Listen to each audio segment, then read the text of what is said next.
What's up guys, welcome back for another video of Service Reset My Car. Today I'm going to show you how you can reset the service indicator of a Citroen DS3 2012 model. I'm going to show you how you can reset that for yourself. As you can see, when we start or turn the ignition on to the second position, there is a flashing indicator with a minus 600 kilometers. Means that the service is due for about 600 kilometers. In this video I'm going to show you how you can get rid of that. Before we start, our YouTube channel is Service Reset My Car. Have a look at our channel. I have more than 300 other videos on how to reset or some tips and tricks and cool stuff about cars. Any questions, any comments, use the comment area and I'll get back to you as soon as possible.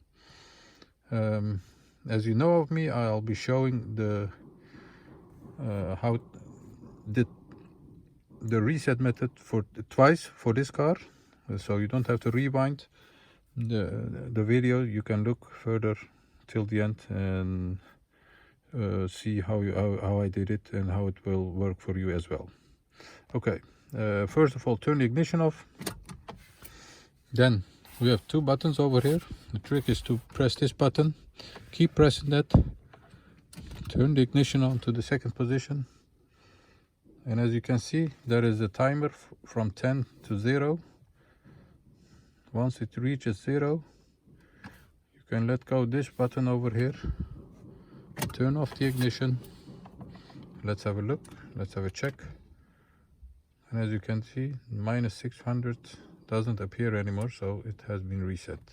Once again, turn off the ignition, press this button, turn the ignition on, wait for it till it reaches 0.